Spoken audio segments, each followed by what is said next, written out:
Valmiki Ramayana, Ayodhya Kanda, Book number 2, Sarga 48, Roman numerals XLVIII,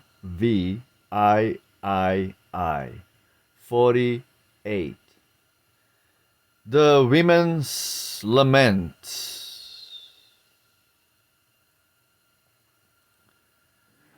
When those who forth with Rama went back to the town, their steps had bent. It seemed that death had touched and chilled those hearts which piercing sorrow filled. Each on his several mansion came, and girt by children and his dame. From his sad eyes the water shed, that o'er his cheek in torrents spread. All joy was fled, oppressed with cares. No bustling trader showed his wares. Each shop had lost its brilliant look. Each householder forbore to cook. No hand with joy its earnings told. None cared to win a wealth of gold. And scarce the youthful mother smiled to see her first, her newborn child. In every house a woman wailed, and her returning lord assailed with keen taunt, piercing like the steel that bids the tasked monster kneel. What now to them is wedded dame? What house and home and dearest aim? Or son, or bliss, or gathered store, whose eyes on Rama look no more. There is but one in all the earth, one man alone of real worth, Lakshman, who follows true and good, Rama with Sita through the wood. Made holy for all time we deem each pool and fountain, lake and stream. If great Kakushta's son shall choose their water for his bath to use, each forest dark with lovely trees shall yearn Kakushta's son to please. Each mountain peak and woody hill, each mighty flood and mazy rill, each rocky height, each shady grove, where the blessed feet of Rama rove, shall gladly welcome with the best of all they have their honored guest.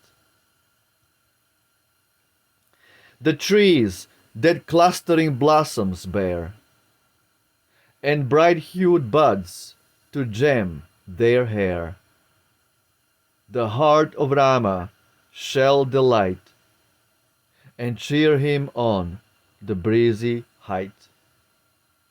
For him the upland slopes will show the fairest roots and fruit that grow, and all their wealth before him fling, ere the due hour of ripening. For him each earth upholding hill its crystal water shall distill, and all its flood shall be displayed in many a thousand-hued cascade. Where Rama stands is not to fear. No danger comes if he be near. For all who live on him depend, the world's support and Lord and friend. Ere in to distant wilds he stray, let us to Rama speed away. For rich reward on those will wait, who serve a prince of soul so great. We will attend on Sita there. Be Raghu's son your special care. The city dames, with grief distressed, thus once again their lords addressed. Rama shall be your guard and guide, and Sita will for us provide. For who would care to linger here, where all is sad and dark and drear? Who mid the mourners hope for bliss, in a poor soulless town like this? If Queen Kaikeyi's treacherous sin our Lord expelled, the kingdom win, we heed not sons or golden store, our life itself we prize no more. If she, seduced by lust of sway, her lord and son could cast away, whom would she leave unharmed the base, defiler of her royal race? We swear it by our children dear, we will not dwell as servants here. If Queen Kaikeyi live to reign, we will not in her realm remain. Bow down by her oppressive hand, the helpless, lordless, godless land. Cursed for Kaikeyi's guilt will fall, and swift destruction seize it all. For Rama forced from home to fly, the king his sire will surely die. And when the king has breathed his last, ruin will doubtless follow fast. Sad, robbed of merits, drug the cup, and drink the poison mixture up. Or share the exiled Rama's lot, or seek some land that knows her not. No reason but a false pretense drove Rama, Sita, Lakshman hence. And we to Bharat have been given, like cattle to the shambles driven. While in each house the women pained, at loss of Rama still complained, sank to his rest the Lord of Day, and night through all the sky held sway. The fires of worship all were cold, no text was hummed, no tale was told, and shades of midnight gloom came down, enveloping the mournful town. Still, sick at heart, the women shed, as for a son or husband fled. For Rama tears disquieted. No child was loved as he, and all Ayodhya were the feast, where the feast, music and song and dance had ceased,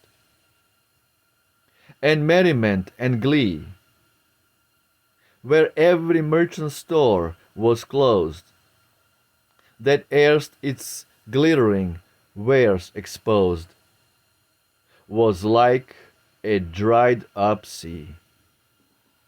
Wow. Absolutely wow. Credit where credit is due. Mr. Ralph Griffith. How did he translate from Sanskrit to this kind of beautiful British? How? How was he able to translate so beautifully, so eloquently, so amazingly? Like, this is literally just opening so many dimensions of beauty of Ramayana. This kind of writing. Here we have all the women of Ayodhya lamenting, and so many beautiful things they said. How they want to go to the forest with Rama, and that their husbands should be caring for Rama, and they themselves will be caring for Sita. This is so beautiful. And then they are jealous of the forests and the mountains and the waters and the lakes and the rivers, because they're gonna get a beautiful guest, Rama and Sita, and that they will be bereft of Rama and Sita, because they're gonna have to stay in this soulless city called Ayodhya. Without Rama is as if soul left the body, left Ayodhya. This is how beautiful these women were praying and were talking. This kind of talks, this kind of chit chat, actually is more dear to God than so-called chanting of the mantras, constant on a repetition mode. Because this is coming all from heart, from true devotion to Rama and Sita. You see, when God appears on this planet Earth, he exhibits beautiful, uncommon, unparalleled pastimes, that everything else seems trivial and stupid. And this should be our transcendental Netflix. We have to watch these beautiful pastimes of God, not some stupid, paid, greedy, lusty Hollywood stars and Hollywood producers who producing complete nonsense, complete idiocracy. This should be our transcendental Netflix, the pastimes of God. Jai Ramayana, Jai Shri Ram, Roma Victa. Ciao.